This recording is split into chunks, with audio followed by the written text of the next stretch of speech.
Hello students. तो Hindi writer में जो मैंने आपके लिए वीडियो बनाए थे उसमें 2 पार्ट अभी तक दिए थे और कबीरदास जी तक हमने उसमें पढ़ा था। अब इसके आगे देख लेते हैं।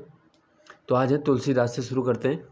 ठीक है, इनके बचपन का नाम है राम बोला। हिंदी साहित्य में इन्हें महानतम संत कहा जाता है, यानी भक्ति काल के सबसे महान जो कवि हैं वह हैं गोस्वामी तुलसीदास।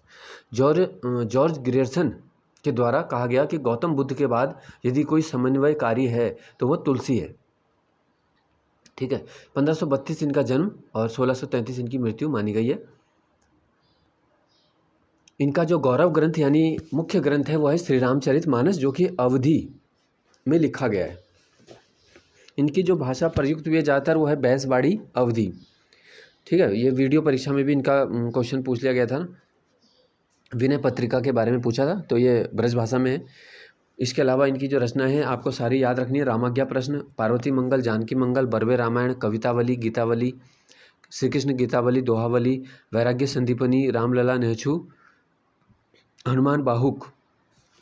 ठीक है, जब हनुमान जी के बोलते हैं कि एक हाथ में उनके बहुत दर्द हुआ था, जो उनको कष्ट पहुंचा था, पीड़ा पहुंची, तो उन्होंने फिर हनुमान बाहुक नामक ग्रंथ लिखा।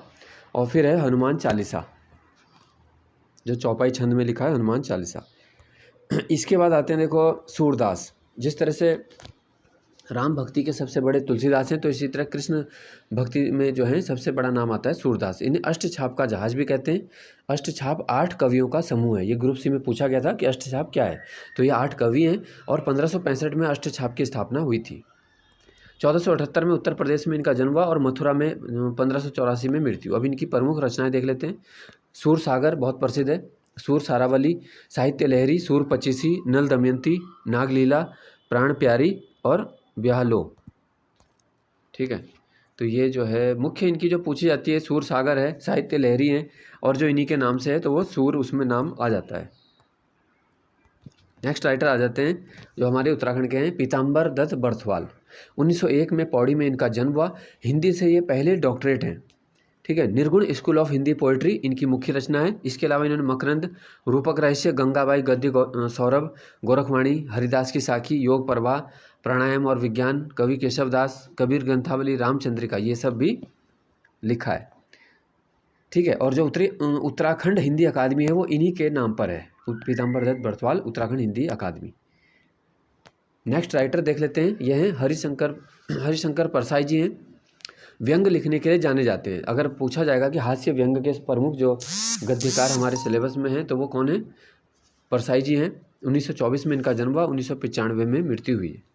ठीक है, किसी पॉइंट में आपको डाउट होता है तो आप क्रॉस चेक कर सकते हो या पूछ सकते हो, तो आपको बिल्कुल जो आप नोट्स बनाओगे बिल्कुल सही होनी चाहिए, करेक्ट। तो इनकी जो रचनाएं हैं जैसे हंसते हैं रोते हैं, जैसे उनके दिन फिरे, ठीक है, रानी नागफनी की कहानी, तट की खोज, ज्वाला और जल, भोला राम का जीवन, आवारा भीड़ के खतरे, तो ये एक साथ होना चाहिए था। प्रेमचंद के फटे जूते, ये सिलेबस में भी है एनसीईआरटी में। सदाचार का ताबीज, ठिठुरता व गणतंत्र, तो ये व्यंग लिख रहे हैं देखो। ठीक है, गणतंत्र ठिठुर रहा है। विकलांग श्रद्धा का दौर, दो नाक वाले लोग, बस की यात्रा, ये मैंने पढ़ी भी थी बस की यात्रा, तो ये हास्य के रूप में एक व्यंग कहा हुआ है कि हमारे बसों की हालत कैसी होती है। नया साल, घायल बसंत, संस्कृति, बारात की वापसी, खेती, मुंडन, चूहा और मैं, ये सब है, काफ़ी कुछ लिखा है इन्होंने। ठीक है, परसाई जी ने लघु कथाएं भी लिखी जैसे अपना पराया, सुधार, दानी, अश्लील, यस सर और समझौता। अब आ जाते हैं एक और महान राइटर जो हमारे उत्तराखंड से हैं, मटियानी जी, शैलेश मटियानी या रमेश चंद्र मटियानी। 14 अक्टूबर 1931 को अल्मोड़ा के बाड़े छीना में ये पैदा हुए थे और 2001 में दिल्ली में इनका निधन हो गया 24 अप्रैल को। तो इनकी जो रचनाएं कहानियाँ देखते हैं, दो दुखों का एक सुख।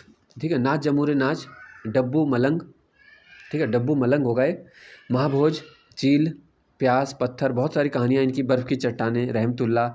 ठीक है, इसके अलावा इनके उपन्यास देख लेते हैं, उपन्यास ज़्यादा महत्वपूर्ण है। हौलदार, बोरीवली से बोरीबंदर, एक मुठ सरसों, नागवल्लेरी, आकाश कितना अनंत है, मुठभेड़, 52 नदियों का संगम, किस्सा नर्मदा बेन गंगूबाई, छोटे छोटे पक्षी, ये सब इनकी रचनाएं दी हुई है। ठीक है, माया सरोवर, ये आपके लिए जो पीडीएफ है निःशुल्क है बिल्कुल। ठीक है, तो आप मुझे मैसेज कर देना, अपना नेम, डिस्ट्रिक्ट और पीडीएफ लिख देना बस इसमें, तो आपको ये मिल जाएगी। पूरे 23 राइटर इसमें रचनाओं के साथ लिखे हुए हैं और उनकी फ़ोटो के साथ। शैलेश मटियानी जी को सम्मान भी मिले हैं। एक तो फणीश्वर नाथ रेणु सम्मान 1984 का है, डीलिट कुमाऊं विश्वविद्यालय ने 1994 में दिया। तो इस प्रकार के जो प्रश्न आते हैं थोड़ा डीप हो जाता है, वो पूछ लेंगे मटियानी जी को डीलिट किस विश्वविद्यालय ने दिया या कब दिया। सन 2000 में इनको राहुल शंकर पुरस्कार दिया गया था। अब आ जाते हैं, नेक्स्ट है भक्ति काल से मीराबाई। ठीक है, 1498 में इनका जन्म हुआ था, मृत्यु हुई थी 1556 में। 16वीं सदी की प्रसिद्ध कृष्ण भक्त कवियत्री इन्हें माना जाता है। इनके पिता थे भोजराज और इनके गुरु का नाम है संत रैदास। तो ये इंपॉर्टेंट है कि मीराबाई के गुरु कौन थे? संत रैदास। इनकी रचना है नरसिंह जी का मायरा, राग गोविंद, गीत गोविंद टीका और राग विहार, गरबा गीत, सोरठा के पद, मीरा पदावली। तो रचनाएं इतनी ज़्यादा इंपॉर्टेंट नहीं है, इनके बारे में बाकी चीज़ें पूछ लेते हैं। इनका लेखन जो है वो गेय शैली मानी जाती है। भाषा अधिकतर ब्रज भाषा और राजस्थानी का प्रयोग हुआ है ना। इनसे अभी आयोग ने क्वेश्चन भी पूछा था मीराबाई से भी। लेखन का मुख्य आधार विरह वर्णन है, तो विरह पर आधारित है क्योंकि कृष्ण के याद में इन्होंने बहुत लिखा है, तो इसलिए विरह के रूप में आ गया है। और उपमा अलंकार और रूपक दृष्टांत आदि अलंकारों का भी उपयोग इन्होंने किया है।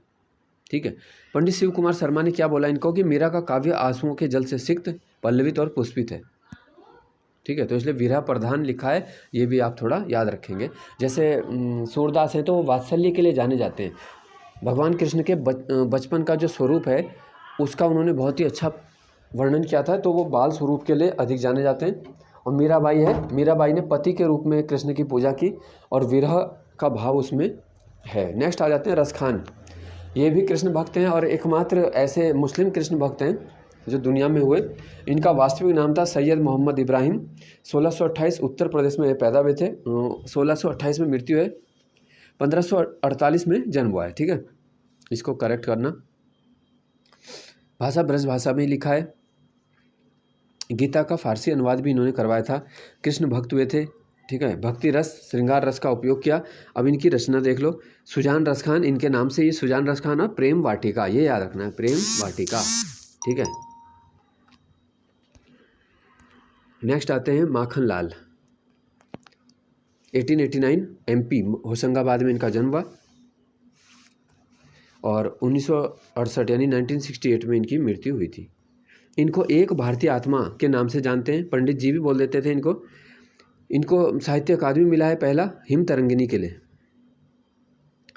1963 में पद्म भूषण दिया गया। 1967 को इन्होंने वो लौटा दिया था पुरस्कार, क्योंकि जो सरकार क्योंकि काम तो उल्टे कर रही थी हिंदी के लिए, जो भी संशोधन उस समय आए हैं, बदलाव हुए हैं, तो क्या है हिंदी का उसमें दमन हुआ है। माखनलाल चतुर्वेदी के नाम से भोपाल में एक पत्रकारिता विश्वविद्यालय भी यहाँ पर है। ठीक है, हाँ ये आगे माखनलाल जी।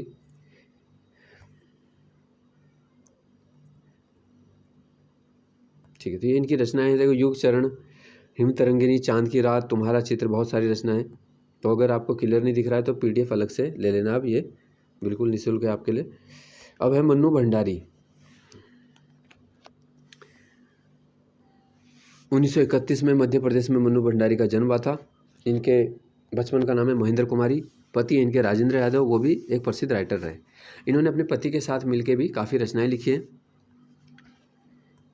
इनकी जो प्रमुख कहानी है, एक प्लेट सैलाब, यही सच है, इस पर फिल्म भी बन चुकी है। तीन निगाहों की एक तस्वीर, अकेली, त्रिशंकु, मैं हार गई, आंखों देखा झूठ, ये सब है।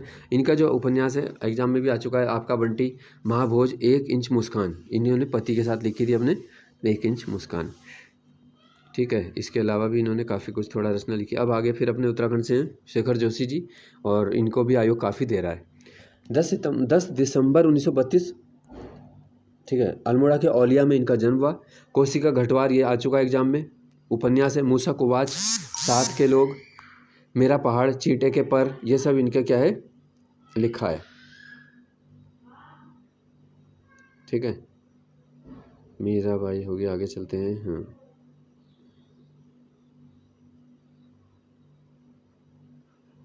ये आगे हैं। एक पेड़ की छाया शब्द चित्र है। ठीक है, नौरंगी बीमार है, कहानी है। दाज्यू, ये भी बहुत इंपॉर्टेंट है, बाल फिल्म भी बन चुकी है। ठीक है, आशीर्वाद, बिरादरी, तो ये शेखर जोशी की है। ठीक है, तो आज के वीडियो में हम इतना ही देखेंगे और एक लास्ट आएगा, उसमें फाइनल हो जाएंगे अब सारे, थोड़ा सा ही बचे हैं अब। ठीक है, तो ये आपकी जो है PDF तैयार हो चुकी है 10 मिनट की वीडियो। धन्यवाद।